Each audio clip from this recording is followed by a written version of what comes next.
부모 자식 관계는 우리가 뭐라고 말할 수 없을 정도로 정말 부모가 낳았기 때문에 신비하면서도 또 좀 당연한 관계일 수도 있지만, 부부 관계는 서로 알지 못하는 남자 여자가 만나서 사랑하고 헌신하며 가정을 세워가는 인간이 누릴 수 있는 최고의 관계가 부부의 관계가 아닌가 싶습니다. 최고의 축복이고 최고의 하나님의 선물입니다. 결혼은 하나님이 세우신 제도이고, 하나님께서 이 땅에 인간을 만드시고 처음 만드신 공동체가 가정입니다. 그래서 특별히 기독교는 가정을 누가 세웠느냐, 부부관계를 만든 그 근원으로서 하나님을 우리가 강조하고 있습니다.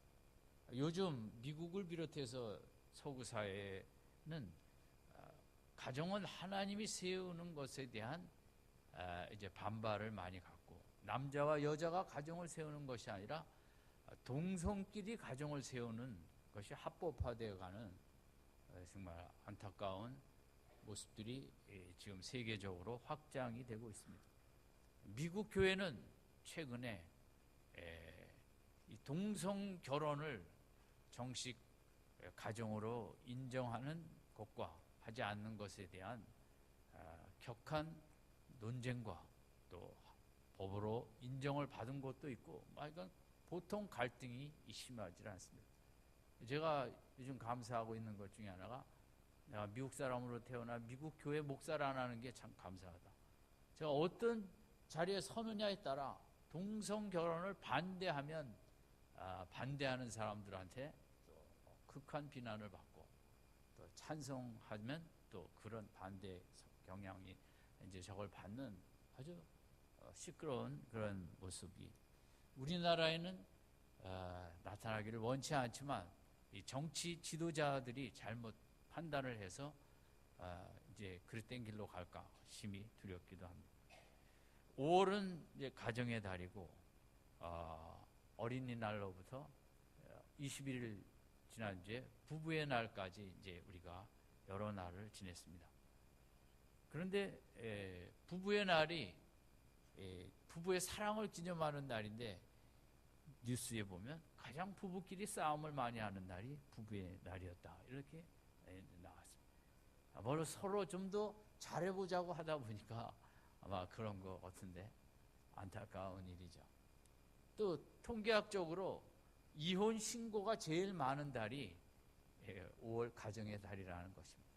어떻게 해석을 해야 될지 모르겠습니다. 내년부터 가정의 달을 아예 없애는 게 우리 가정에 도움이 되지 않을까, 이런저런 생각 같지 않은 생각도 이렇게 해보게 됩니다.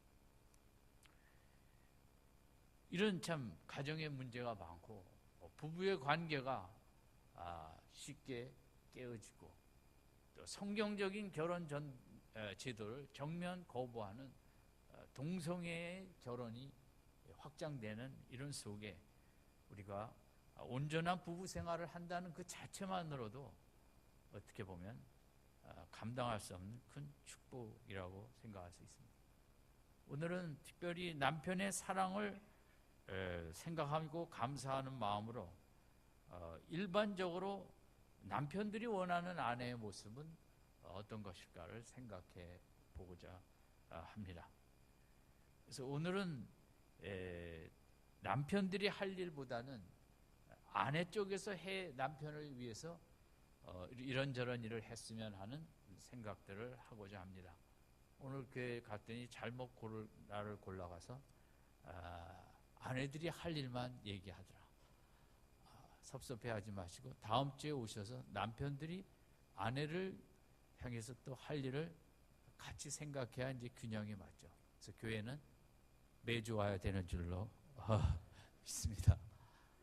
일부 예배 때 남편과 같이 안 온 아내들이 상당히 기분이 좋아하는, 남편이 안 들었으니 다행이다, 내가 해야 될 일에 대해서 이런 모습도 제가 느끼기도 했습니다. 지난주 제가 본 기사 중에 미국 가정에 73년 결혼 생활을 한 할아버지 할머니죠. 그들이 말하는 결혼 생활의 9가지 비밀 뭐 이런 것을 읽어보았습니다. 우선 저는 73년이라는 것에 대해서 놀랐습니다. 미국 사람들이 일찍 결혼하기도 하지만 73년을 결혼 생활을 했다. 참 대단하다. 여러분은 이 73년에 대해서 어떻게 느끼십니까? 그래서 여러분에게도 정말 73년 행복한 결혼 생활이 되시길 바랍니다. 예, 아멘이 안 되는 거예요. 우리는 30년도 정말 힘들게 왔는데 앞으로 43년을 더 살려는 것은 이게 축복이냐 저주냐. 1부 예배 때도 아멘이 안 됐고 2부 예배 때도 역시 아멘이 안 된 것은 우리들의 부부 생활이 성경적인 모습과 차이가 있다는 것입니다. 너무 세상적인 영향을 많이 받았기 때문에 부부 생활 자체에 대한 하루하루의 감사와 감동과 기쁨보다는 숙제와 의무와 책임감에 끌려가는 듯한 이제 이런 모습이 우리 속에 팽배하기 때문에 그렇지 않았나 생각을 합니다. 이 온전한 부부 생활이 중요한 것은 앞으로 100세, 120세 또 의학이 발전해서 더 갈 경우는 앞으로 우리 자녀들이 부부 생활을 해야 되는 기간은 거의 100년을 육박하게 될 것입니다.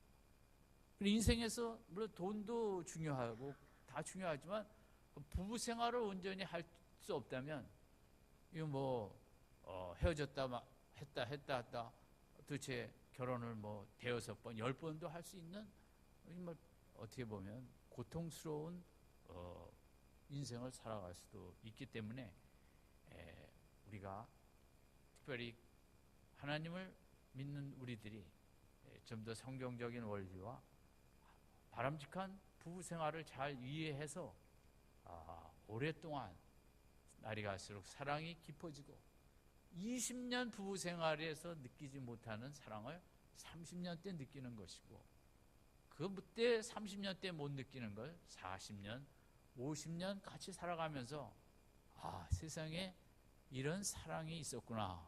그걸 깨달아가는 게 누리는 것이 부부 생활의 축복이고 비밀이기도 합니다. 근데 그 아까 73년 결혼 생활한 할머니 할아버지가 이제 한 것들 일반적인 결혼 전문가들이 하는 원리와 거의 비슷합니다. 첫 번째는 이제 출퇴근 시, 특별히 퇴근 시 남편을 맞이하는 태도와 자세가 아주 중요하다는 것입니다. 물론 우리 자녀들도 마찬가지인데 집에 들어올 때 고대 사회에서 짐승을 잡기 위해 밀림 속으로 숲속으로 들어가 언제 공격할 줄 모르는 그런 무서운 동물들과 하루를 사냥하며 지내다 집에 돌아온 남편과 또 직장에 가서 하루를 지내다 온 남편의 그런 긴장도 스트레스는 고대인보다 현대인이 더 심하다는 것입니다.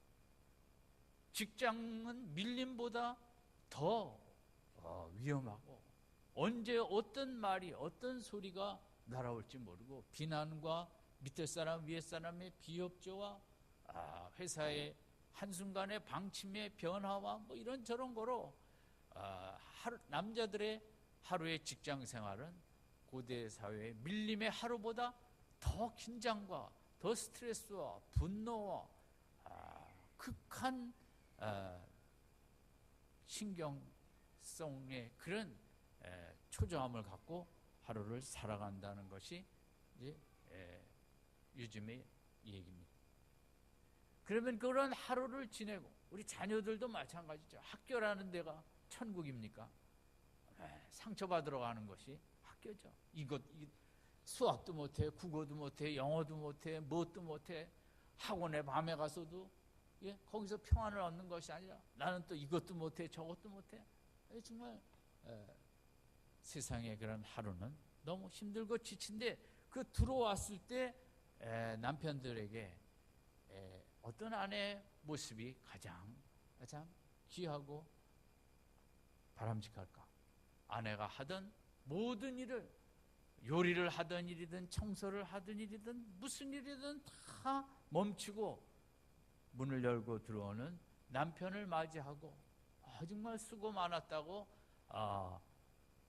방에까지 들어가서 옷 벗는 것도 도와주고 일체 이런 문제 이야기를 하지 않냐고, 잔소리를 하지 않냐고, 오늘 하루도 너무 수고가 많았다고 화난 얼굴로 남편의 눈을 바라보며 남편의 눈망울에 힘이 없는지 힘이 있는지 즐거운지 너무 속상해하는지를 바라보면서 돈 문제, 아이 문제, 무슨 문제, 이런 문제를 퇴근하고 들어온 남편에게 절대 얘기하지 않고 무조건 정말 살아 돌아온 것만으로도 너무 감사하다.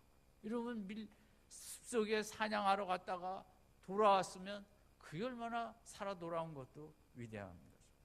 그래서 아내들이 하루에마다 한 번씩 일어나는 일이지만 남편들이 퇴근해서 돌아올 때 모든 일을 제치고 환영하고 갈채하고 감동하고 로마 군대가 나가서 싸움에 승전하고 로마 시내를 파레이드하면서 황시저가 기다리고 있고 온 백성들이 소리 지르며 포로를 이끌고 그 승전에 그런 길을 들어오는 것처럼 우리 남편들이 들어올 때 우리 아내들이 그런 마음으로 받아들이고 영접하고, 그래서 그것이 결혼 생활하는데 너무 중요하다는 것이 대부분의 사람들의 얘기입니다. 가정 전문가. 마찬가지로 출근도 마찬가지겠죠. 알아서 밥 먹고 가라고 아내는 누워있는 것이 아니라 TV 보면 그런 걸 자랑하는 아내들도 있더라고요. 우리 남편은 너무 착해갖고 혼자서 다 차려 먹고 내 것까지 챙기고 먼저 나가. 물론 그럴 수도 있긴 하지만 물론 맞벌이 시대에 저는 둘 다 필요하다고 생각합니다. 먼저 들어온 사람이 남자도 집안일을 할 게 있으면 했다가 아내도 지친 몸으로 들어올 때 그렇게 영접해주면 얼마나 아내가 또 힘을 낼 수 있겠습니까? 지금은 같이 일을 하는 시대에 우리가 서로를 격려하고 환영할 줄 모르면 우리가 지친 속에 끌려가는 이제 인생을 살아갈 수밖에 없는 것입니다. 두 번째는 남편들이 원하는 아내의 모습은 아름다운 아내를 원한다는 것입니다. 여성들이 아름다움을 더 추구하는 것 같지만 좀 더 시각적인 존재는 남자입니다. 남자는 시각적으로 아주 아름다움을 더 추구하기 때문에 지나가면서 데이트하면서도 이쁜 여자가 지나가면 쳐다볼 정도로 남자들은 또 이런 음란물에도 더 밝히는 것은 시각적인 존재이기 때문에 그렇기도 합니다. 그래서 남자들은 사랑하는 아내가 아이를 둘 낳든지 셋 낳든지 넷 낳든지 어쨌든 육체적으로도 건강한 아름다움, 건강이 아름다운 거 아닙니까? 자기 관리도 하고 또 필요하면 운동도 하고 또 옷도 비싼 옷이 아니라 남편이 보기에 산뜻하고 또 아름다운 5,000원짜리라도 아름다운 옷이 있고 그렇지 않습니까? 그리고 남편이 원하는 제일 중요한 아내로부터의 보고 싶은 아름다움은 내면의 아름다움입니다. 마음의 아름다움, 감성의 아름다움, 영혼의 아름다움인 것입니다.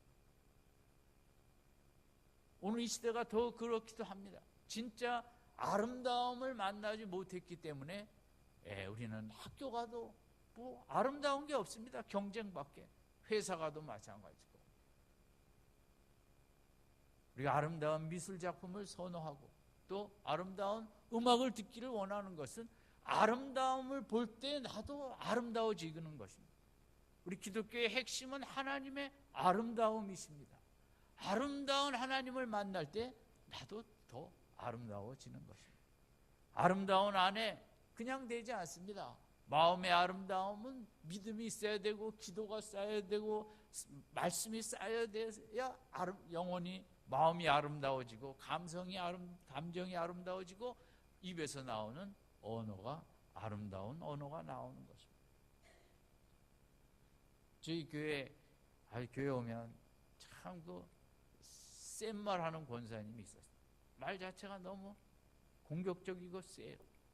그것은 집에서 늘 남편에게서 그렇게 공격적이고 센 언어를 많이 들었기 때문에 그게 쌓여서 남들 앞에도, 교회 와서도 그런 그게 많이 나오는 것입니다. 남편을 탓하기 전에 우리 아내들의 마음이 영원히 아름다워진다면 아름다운 언어가 더 나올 것이고, 아름다운 감정이 우리 속에 가득할 것이고, 남편들은 그 아름다운 감성을 보고, 아름다운 언어를 보고, 아름다운 모습을 보고, 그러면 기도 많이 하는데 어떻게 아름다워지지 않을 수가 있습니까?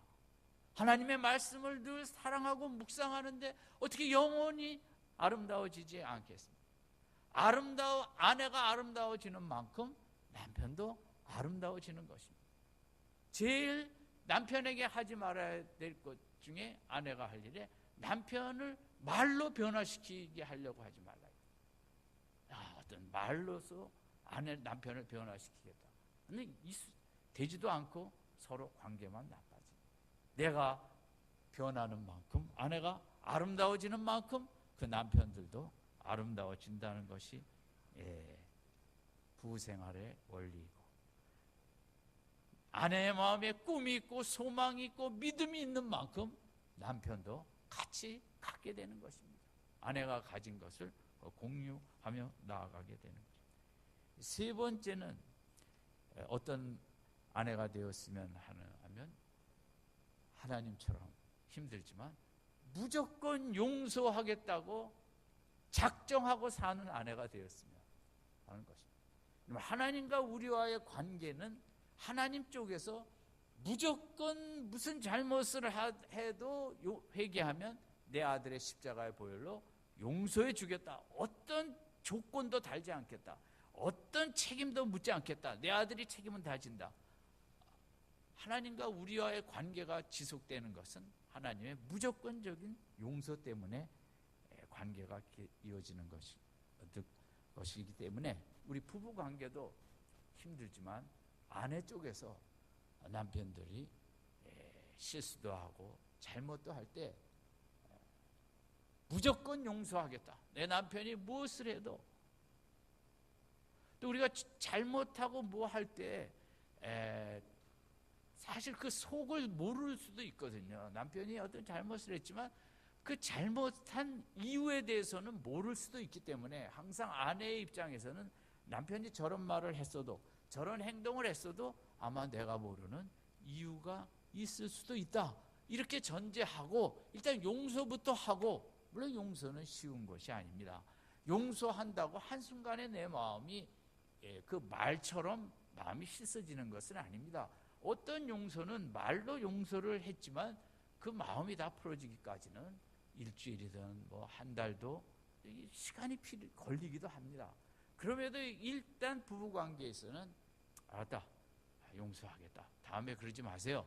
근데 용서를 선포하고 일단 용서를 외적으로 관계를 가지며 하나님 앞에, 하나님, 용서는 했는데 남편에 대한 용서가 마음으로 아직 충분치 않습니다. 하나님 도와주세요. 이렇게 해서 그 마음을 하나님께서 풀어주실 때까지 또 애써야겠죠. 저는 하나님도 마찬가지라고 생각합니다. 다윗이 그렇게 밧세바를 범했을 때 하나님이 용서를 하셨지만 하나님도 인격을 가진 인격체로서 얼마나 다윗이 미웠겠습니까?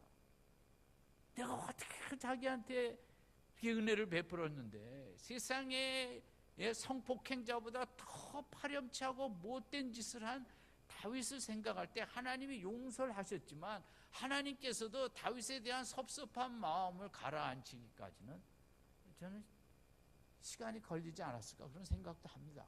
뭐 제 추측이지만 마찬가지로 우리가 인간관계에서 성경 말씀대로 용서는 합니다만은 마음의 용서가 이루어질 때까지 때로 시간은 좀 걸립니다. 그럼에도 이제 어쨌든 남편들이 원하는 것은 용서했다는 그 말을 듣고 싶어 하는 거죠.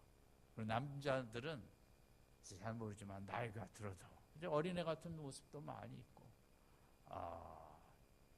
그러니까 어떤 아내들은 우리 집 큰아들이라고 하는 것은 아들 같은 모습도 있기 때문에 그러지 않겠습니까? 남자들이 어린애 같은 모습이 있어요. 남들은 몰라도 저를 봐도 나이가 들어도 헛소리도 잘하고 하나만한 소리도 하고 실수도 하고, 그게 나이가 들어가면 정말 뭐 고고한 인격체가 되어갖고 실수도 말 한마디도 잘못함이 없이 완벽한 남자가 되겠지. 글쎄 뭐 그런 사람 별로 없을 것 같습니다. 나이가 많아져서. 인간은 인간인지라 쓸데없는 일에, 아무것도 아는 일에 성질도 내고 화도 내고 또 잘못하는 게 많이 있죠.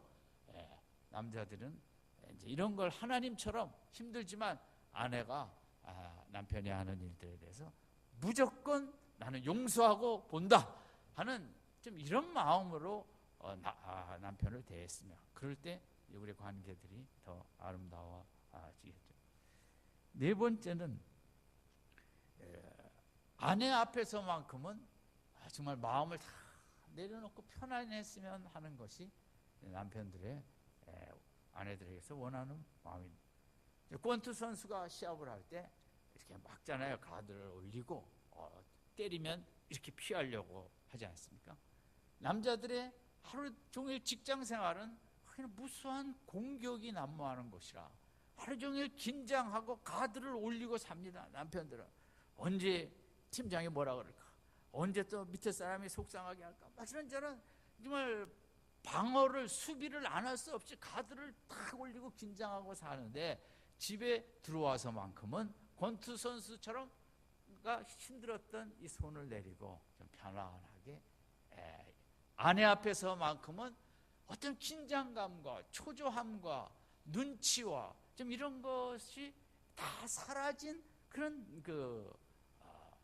편안함이 있었어요. 그런데 집에 들어오자마자 아내가 날카롭게 한마디 쏘아댑니다. 그럼 남편은 다시 가드를 올려야 됩니다. 집에 내리고 싶어서 들어왔는데 또 아내가 공격을 하니 이거 또 올리자니 얼마나 힘이 들겠어요. 이것도 뭐 좀 내릴 시간이 필요한데 들어오자마자 1시간에 한 번씩 공격을 해야 되면 이걸 또 올려야 되니까 너무 힘들다는 거죠. 세상에서 하루 종일 올리고 방어하느라고 산 것도 힘들어 죽겠는데 집에 들어와서만큼은 요즘 내리고 정말 어떤 공격이 없는 평안한 것이 아니라 남자들이 원하는 가정은 좀 내가 안전함을 느끼는 안전을 원한다는 거죠. 어떤 공격도 좀 없는, 뭐 인생이 힘들고 복잡하다 보니까 아내들도 일부러 그런 것은 아니겠습니다만 이게 공격이 자꾸 나가다 보니 남편들은 집안에서만큼은 가드를 좀 내렸으면, 여러분 오늘 하루만이라도 남편에게 이 가드를 좀 내릴 수 있고 무방비 상태 다 내려놓고 편히 지낼 수 있도록 일주일에 주일날만이라도, 물론 힘들죠. 아침에도 얼마나 들복 가서 교회 같이 오셨겠습니까? 그 공격을 하도 막을 수 없어 끌려오신 분도 있을 수 있고, 그런데 어쨌든 남편들은 좀 그런 안전한 곳, 집에서만큼은 내가 아내 앞에 있을 때만큼은 좀 긴장이 없었으면 하는 이런 것을 아내에게 원한다는 것입니다. 5번째는 모든 남편들이 원하는 것 중에 하나는 그 운동장의 치어리더와 서포터스와 같은 다 격려하는, 남편이 아프든 힘들든 잘 되든 뭐 되든 그냥 끊임없이, 여러분 치어리더는 10대 빵으로 지고 있어도 나가서 응원합니다. 서포터스들은 축구 의장에 보면 뭐 추운 날이건 뭐하는 날이건 옷도 다 안 입고 그냥 짧은 바지 뭐 입고 치어리더들처럼 나가서 응원합니다. 우리나라는 또 응원 문화가 좀 미국보다는 약하죠. 미국은 이제 그 도시마다 프로팀에 대해서 성적이 좋든 안 좋든, 이제 시카고에 오래 있었기 때문에 시카고 컵스 야구장도 가보고 그랬죠. 근데 컵스는 참 맨날 꼴찌할 때가 많아요. 그래도 그저 변함없이 꼴찌라든 뭐하든 경기장에 늘 팬들이 가득 오고, 그렇게 또 미식 풋볼은 겨울의 시즌이거든요. 어떤 때 보면 눈이 하도 내려갖고 라인도 잘 안 보이는데 그냥 영하 15도 낮에, 그런데도 시합을 하는데 관중석에 보면 팬들이 가득 와 있는 거예요. 정말 우리 남편들이 원하는 아내의 모습. 남편이 어떤 상황에 있든 10대 빵으로 지고 있더라도, 일주일 내내 패배했을지라도, 다른 팀에 졌을지라도 또 찾아가서, 세상 사람들은 그 좋아하는 야구, 축구 그거 팀 응원도 그렇게 가는데 우리 남편들이 이렇게 힘이 없고 약하고 꼼짝 못할 때 저 변함없이. 그래서 저는 우리 아내들이 남편이 퇴근해서 돌아오면 힘들어 보이면 복장도 짧은 바지로 갈아입고 치어리더처럼 춤도 하나 준비했다가 뭐 손에도 뭐 하나 소리 나는 거 들고, 여보 소파에 좀 앉아 계세요. 내가 당신을 위해서 공연을 한번 하겠습니다. 인간은 참 그 서포트가 필요해요. 여러분, 요즘 목사들이요, 옛날 목사들처럼 기도는 많이 안 하고 뭐 하는지 아세요? 상담 받으러 다닙니다. 목사가 무슨 상담이야. 현실은 그래요. 많은 목사들이 힘들고 저거 하다 보니까, 그것도 뭐 아내한테 얘기했다가 당신이 목사야 그런 소리 들을까봐 말도 제대로 못하고, 다 누구도 다 정말 인간은 연약하고 세상은 힘들기 때문에 서포터스가 필요하다는 거죠. 치어리더가 필요하다는 거죠. 우리 아내들이, 우리 자녀들도 힘들고 또 뭐 아내들도 힘이 들죠. 같이 일하니까 요즘은.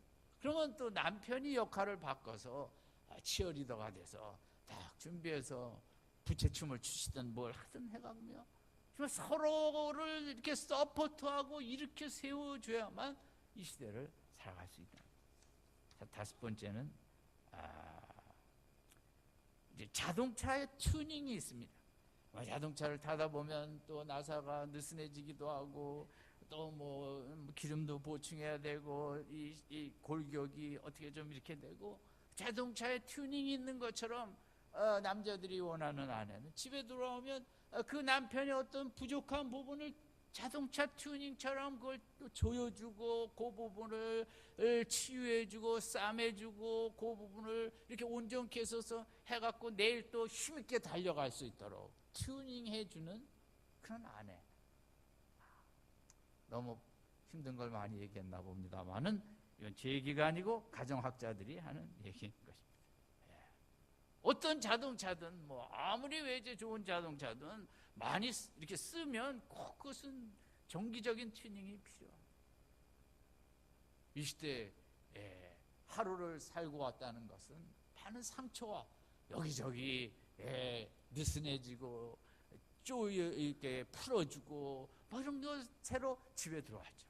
그래서 아내가 어느 때보다 기도가 필요하고, 기도하는 가운데 남편의 어떤 부분을 튜닝해 줘야 될지 하나님께 물어봐서 해줘요. 결혼을 생활을 죽이는 12가지라는 그 항목이 있는데, 거기에 보면 이제 첫 번째, 서로를 비난한다.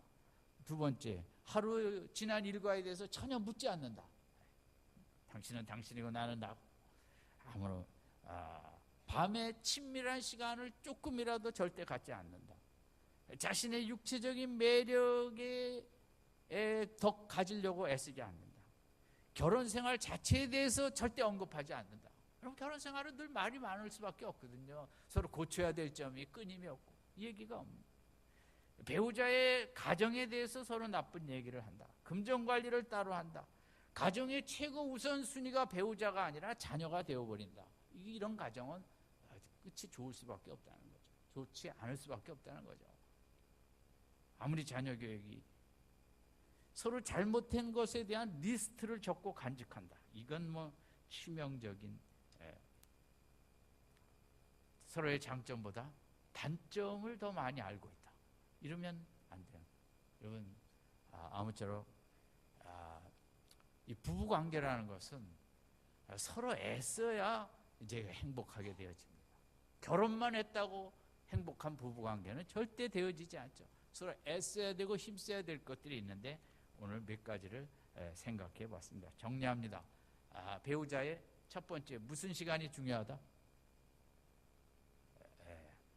왜 남편이 대답을 해요? 아내들이 대답을 해요. 그러니까 아내들은 오늘 제가 설교할 때 다 귀 막고 있었던 거예요. 내가 73년 산 그 할아버지 얘기, 아유 지겨워. 73년 그 생각만 하면서 여러분, 남편의 무슨 시간이 중요하다? 출퇴근 시간이 중요하다. 한번 따라해서 아내들만, 남편의 출퇴근 시간이 중요하다. 잘 때 알아서 밥 먹고 먼저 가고 내 거 차려놓고 가라고 이러면. 두 번째는 아내의 뭐가 중요해요? 아름다움이죠. 요즘 아내는 보디빌딩 뭐 이런 거 하는데 권투 이런 거보다는 자의식한 아름다움이 중요해요. 세 번째는 무조건 뭐 할 준비를 가져야 돼요? 용서할 준비를. 하나님의 무조건 용서 준비가 없이는 우리와의 관계는 옛날에 끝나요. 네 번째, 아내 앞에 서면 긴장해야 된다. 뭐 해야 된다? 긴장이 다 풀려야 돼. 아내 앞에 서면. 아내 앞에 서기만 하면 긴장하게 돼요. 그러니까 늦게 들어오는 거죠. 다섯 번째, 스포츠 팀에 뭐와 같은 아내가 돼야 돼요? 치어리더. 오늘부터 집에 가서 춤 연습 좀 하세요. 짧은 바지 사다가 이런 거 저런 거 레퍼토리를 여러 개 준비해 갖고, 마지막으로 남편은 자동차에 뭐 하는 것 같다? 튜닝 좀 해주세요. 그래서 내일 또 달려가야 되니까 튜닝 안 하면 내일 가다 어디서 차가 스탑할지 모르니까. 아무쪼록 우리 부부관계는 애쓰지 않으면 안 됩니다. 절대 세월이 세월이 흘러가면 잘 되지 않습니다. 세월이 흘러갈수록 나빠지는 게 부부관계입니다. 특별히 오늘 우리 귀한 남편 주셨는데 힘들기도 하고 어려운 것도 있지만 그래도 성경적으로 내가 복종한다는 것이 군대 복종이 아니라 그 남편의 기능을 잘 할 수 있도록, 회사에 회장도 있고 사장이 있듯이 하나님은 남편을 회장으로 아내를 사장으로 했다면 회장이 나이가 30대일 수도 있고 사장이 나이가 50대 60대일 수도 있고 사장이 더 전문성이 있지만 그러나 공동체를 위해서 회장에게 복종하는 것처럼 우리 아내들이 이런 성경적인 원리를 가지고 남편들을 잘 섬겨서 남은 생에 50년이 되든 60년이 되든 그 대신 우리 가능하면 오래 같이 살게 해달라고, 행복하게 살게 해달라고 기도하고 남은 생에 행복한 부부 생활이 넘치는 우리 가정 되시기를 주님의 이름으로 축원드립니다. 기도하겠습니다.